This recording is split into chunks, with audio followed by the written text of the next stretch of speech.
Good morning, good evening, good night, dear listeners. Once again, the soapbox of Skaven has opened, and you have fallen into the suddy suds within to hear about things as we race towards the very slippery AOS 4.0, 0.0, 0.1, whatever it's called this time around. For this episode, I am Adam, or you may know me as Gruffy. With me today is the swingiest of all the Ds. The D stands for DuckTales. Woohoo! And with him, of course, is the man who has had to deal with me for far too long. It's a datum. We're welcome to the Age of Sigmar quadrology. Why does that sound like a Muse song? Today we're going to be talking about the Warlock Skaven engineer. Fuse magic and technology with this rodent researcher from the clan Skiri. Yes. So yeah, we've got a new mini, a Warlock engineer who has a really, really big gun and the best telescope I've ever seen on a miniature. He is a beauty, and holy hell, is that a decent amount of damage that a single Skaven can do. Have you guys seen the war scroll? I was going to call it a warp scroll. He is a bit tasty. Yeah. That musket, range of 24, 2 attacks, hitting on 3s, wounding on 3s, a rend of 2, and D3 damage. So that is, in theory, you can get up to about 10 points of damage on that. And if you crit, you get auto wounds. Yes. Ah. Yeah. I mean, he is like awesome. Yeah, he has the guarded hero ability, so he can like hide behind the Giselles and take shots. More warp energy. Effect: roll a dice on a 2+. Set this damage characteristic of this unit's warp block musket to 3 for the rest of the turn. Yeah. On a 1, inflict D3 mortal damage on this unit, which is so Skaven-y, is amazing. I know, it's perfect. The fact that you do damage to yourself if you get unlucky. It wouldn't be Skaven if there wasn't the chance of completely cocking things up. It's a bit orky, isn't it? In that regard.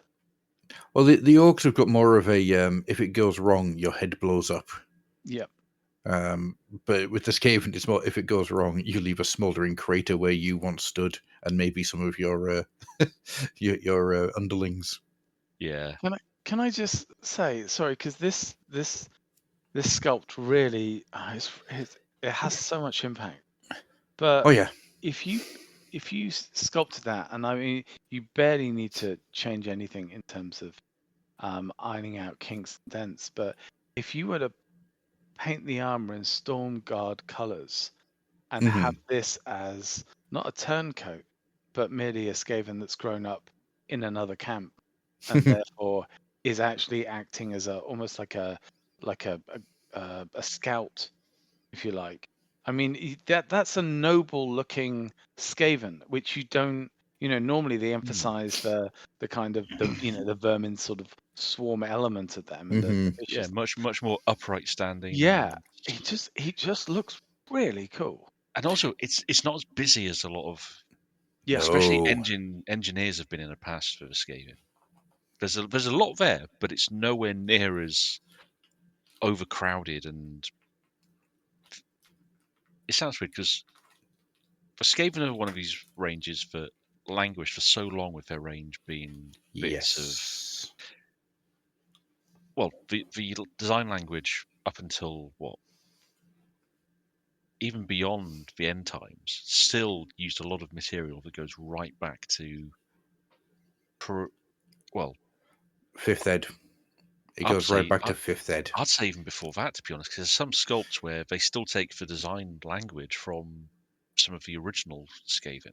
Well, the 3rd ed, so the rat ogres, the clan rats, the Skaven slaves, all that type of thing, they had a very minimalistic look. I mean, if you remember, the rat ogres at that time were just big rats. Yeah, they didn't have that weird ape-like feel to them. All the bits of technology stuck into them. Yeah, that's what we like. So once you got that complete line redesign in 4th ed, which then got another redesign with the Mordheim era, Yeah. which then I honestly feel went back a step when they got the End Times update. Mm. Yeah, the Storm Fiends are fantastic, don't get me wrong, and the Vermin Lord is great, but the Clan Rats themselves and the Storm Vermin, they are fucking dull. Mm. They're just so boring because they're meant to be rank and file. Yes. Yeah, and totally understand. Yeah, completely, 100%. It's one of the reasons why I'm so excited for the new Clan Rats, because they're going to look great as a skirmish, on skirmish basis. Ironically enough, this engine seer would not look out of place on a square base. No. In amongst a rank of Jezzails. No, you wouldn't. I'd love to. I'd be down for that, to be honest. But it's a weird one because the Skaven, even now, they're not getting a like an elemental update. The Skaven are still the Skaven, so there is going to be a real ability to mix and match Skaven between this and the old world whenever they get the old world Skaven, which won't be for a long time yet. It's not going to be a million miles away. So it's the only one I can think of that has that, because the Orcs and the Oryx are two very different things now. Oh, absolutely. The Skaven was the only race really that you can't even outside of the other Chaos Demons and Archaon. No one else really translated over untouched. Well, unless you're a certain dwarf with anger issues, big axe. But the Skaven were the only real race that came across as they were in their entirety. Everyone else was changed in some way, but the Horned Rat is still the Horned Rat, and he's going to do Horned Rat things with his squeaky minions.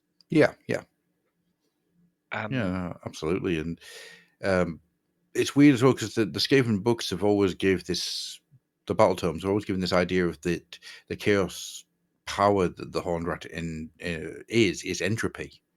Yeah, they are the chaos god of entropy. So not ever really having that related in the miniatures has always been a weird thing. Yeah. But it's fine, because look at them. I tell you what, I really want to see this model more angles though, because we've only seen it in War 1 pose on both the War Scroll and the thing, because he got something on his back. I love the little rat, which I've only really just noticed is sat on his pauldron. I thought that was literally still part of the armor, but no, he's got a rat skulking around getting ready to pounce on someone. I thought that was a gun. Have you noticed what he's standing on? Is that the like part of a flying machine? It's from a Caradron flying machine. Yep. It's one of the air balloons. Yep. This will freak you both out. If either squint or take off your glasses, then look at the model again, and if you do that, his head is lined up so well with the shoulder pauldron armor behind him that for a second I thought he had duck bill armor.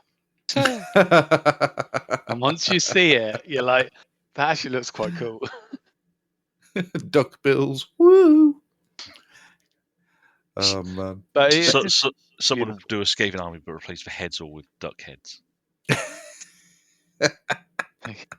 Let's face it, if there was any group or community that's going to do it, it's going to be one of us. And honestly, I think it's beautiful. I think it's going to, as well, I think I'm hearing more and more that, a lot of 40k fans are looking at this stuff. They're loving it as a model, as a painting. They're not really still into the story. It's that the setting doesn't go for them. But when you've got sculpts like this coming out, it really is. But it does as well. That's not going to be easy for a lot of people to paint, because there's so many different elements to it. Well, I mean, metallics and contrasts are going to be your friends there. Yeah. Contrast paints on the softer fabric and skin, and then just using the metallics over the metals. Well, I mean, those new army painters, their speed paint metallics are going to be a godsend for some of these. You can get some really nice effects out of them. I've got the blue, the metallic blue that they do. Holy God, that thing is gorgeous. Yeah. Yeah. I was actually curious about that because I've seen people use them, and the effect. My brain just can't.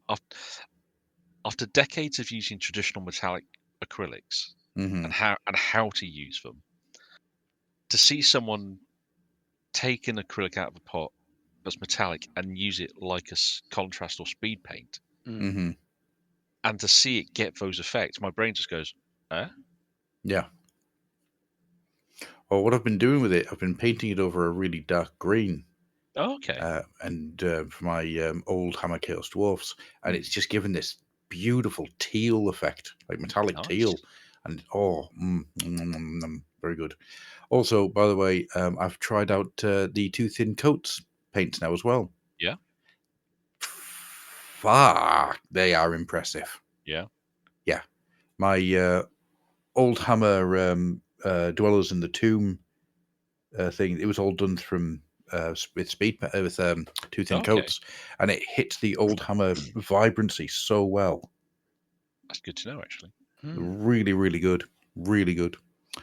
Hey, is there anybody any thoughts on the Warplock Engineer other than look at that bloody range? Woof. Oh yeah, Sniper Master. He's able to point out enemies for the Warplock Jezzails to hit within 13 inches. Yeah, that's obscene. Big ignore guarded hero. That's just. Yep. I would like a 4 times the size model of I'd like a McFarlane Toys model of that. As just a centerpiece. I hope that one day McFarlane gets around to doing some AOS stuff. I mean, if not McFarlane, I could see Joy-Toy taking a stab at things. Yeah. Yeah. I mean, they're rapidly running out of 40k and heresy stuff to do. So yeah, I know, it's bizarre, isn't it? If Joy-Toys start doing AOS in that scale, I'm doomed. I am freaking doomed. The fact they're still doing so much speaks, volumes for the positivity. So clearly they are doing well off it. I mean, it does help that they're able to use a lot of the same pieces, obviously for different models in that world. But yeah, if they could even if they just do one or two of like the pivotal characters as a starting point, I think people will love it.